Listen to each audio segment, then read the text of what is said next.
Welcome back to the Sports Source. This segment brought to you by A.G. Heins Company. Whether you're a construction company or just a do-it-yourselfer working on your own home improvement project, you'll find the tools you need, the materials you need, and the experience to help you get there at A.G. Heins Company. They've been doing this for more than 100 years, 4 generations, family-owned, which is unprecedented. You just don't find that. 4 generations, it's insane.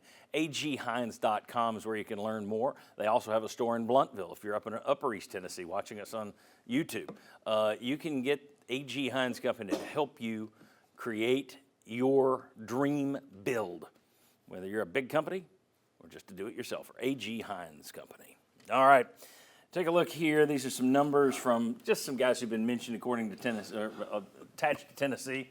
You've got Steve Angeli is the Notre Dame quarterback who's transferring out. A lot of people drew the connection there, but Tennessee isn't moving yet. He only attempted 36 passes last year. Doesn't have much of a history behind him in terms of starting for the last 2 years. Josh Heupel. There you see the kid at TCU. You see what he did last year, nearly 4,000 yards passing, yards per attempt over 8, 27 passing touchdowns against 11 interceptions, but 27 touchdowns. But he's not a runner. Not at 47 attempts, minus 19 yards. He is not a running guy. Joey Aguilar, or Aguiar, I'm not sure how you pronounce it. Well, it's one L, so Aguilar.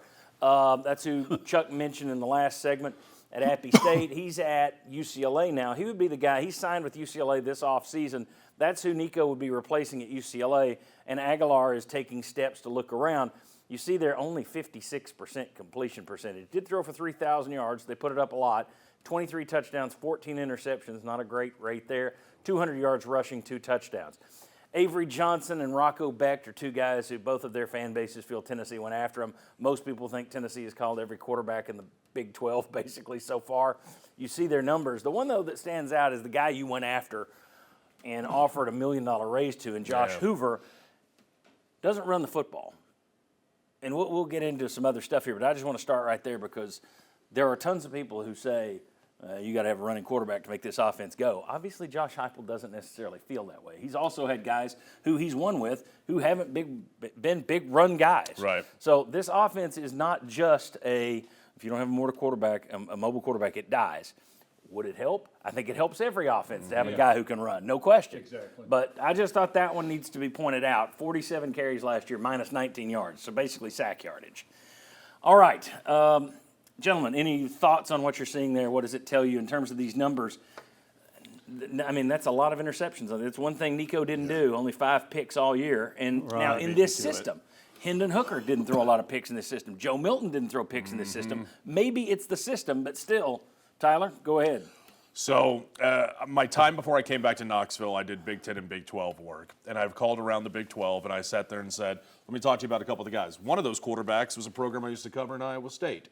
And this is what I've learned about 2 of those names. Rocco Becht, I was told it would be an absolute avalanche of problems if he was to leave Matt Campbell in Iowa State. They'll figure out a way to pay him. He just gave a huge donation to a hospital out there, as a matter of Bingo. fact, too. And then on top of that, Avery Johnson, that second source. I'm not Sources guy. I'm not Jimmy. I'm not some of these guys that you invite on the podium. But I would be backwards stunned if Avery Johnson was not taking snaps for Chris Kleiman in Kansas State in week 1. They have made a huge commitment to him. Those other names that were up there in Jelly, not enough time for Tennessee fans to go, wow, and we kind of already know about the answer about Hoover, which leaves one name. And the one name that was up there was Joey Aguilar. You pointed out the category of interceptions. Which quarterback on your list led out of those 5 with interceptions? Yeah. And only 56% completions. Here's the thing. He had a better 2 years ago at App State. Last year was a struggle for him before he was a grad transfer, now out at UCLA. They refer to him at App State as Dangerous Joey because if you want the ball in his hands with 2 minutes to go, he doesn't care to live dangerous, but he might cut the wrong wire while he's living dangerous. You know McGruber. Yeah. Right. Yes. Hoover.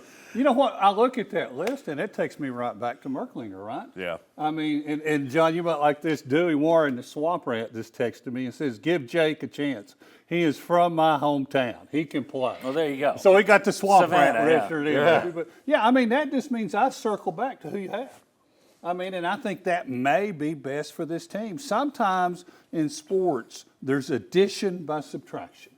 And we don't know yet how that's going to play out if you just go with who you have and then bring in somebody to make sure you got a backup for third string in competition. Go ahead. If you're going to pay more than what you were paying Nico Iamaleava and Joey Aguilar ends up being default or by process of elimination, the answer's simple. You let McIntyre and you let Merklinger fight for the starting job. Exactly. Yeah. Oh, I wouldn't have a problem with if Aguilar will come here for $1 million. There it is. That's what he's supposed to be getting at UCLA. Then let Aguilar, Merklinger, McIntyre battle it out, and maybe it's a three-man competition all year long. We don't know. I mean, we've seen that happen to the good here. We've seen it happen to the bad here. And by the way, how many years of eligibility does he have left? Right. Yeah. It's kind of like me shopping on the secondary market for tickets. How many tickets do you need? And then when I go to one quantity for a concert, the selection, it varies. Very much so. I'm at a point in time, though, and I don't know how many of you would agree with this. This whole shoehorning yourself to just 1 year of eligibility, don't do it. If there's a quarterback out there who's got a year, 2, maybe 3 years left, but it makes your roster better, I'm sorry, George, and I'm sorry to Jake.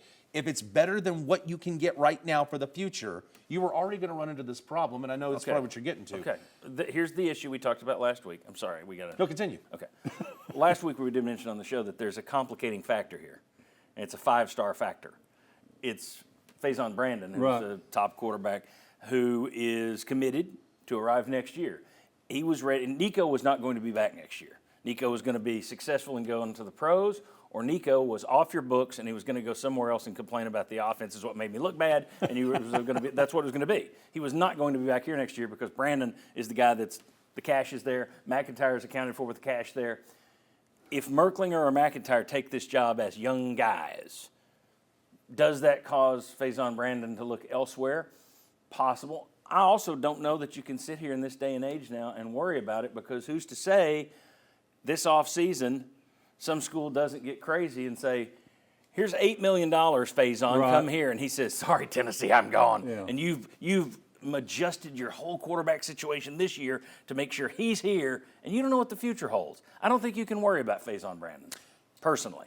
Well, and Tennessee's taking the approach of bringing in a big-name quarterback in every class. So you're going to have that happen anyway. But you're right. You make one move, and then another thing opens up, and then you end up on the outside looking in terms of your roster number. So I get that, but when you invest that kind of big money in NIL, I think that might be a little bit different than a freshman that's going to need time. So I think that's why a quarterback could, like Faison Brandon, could view it a little bit differently. Like, okay, so they're going to bring this guy in here. Well, apparently to pay him all that money, he's going to start. Well, maybe I'll go to Bill Belichick. You know, I'm not saying that's going to happen. I'm just saying I think it's viewed just a little bit different by those quarterbacks on the back end. Oh, I'm sure that what I'm saying is I don't think Tennessee can worry about it, because there's no guarantee. We massage it. We set it up for him. Right. And then Notre Dame says, $6 million. And he's like, sorry, I'm taking the 6. Or LSU. Anybody. It is a risk reward, but Tennessee's also not in a position of leverage right now because the options are not huge. At least we're saying the same thing, aren't we? Yeah, that's what I'm saying. Don't worry about Faison Brandon. Exactly.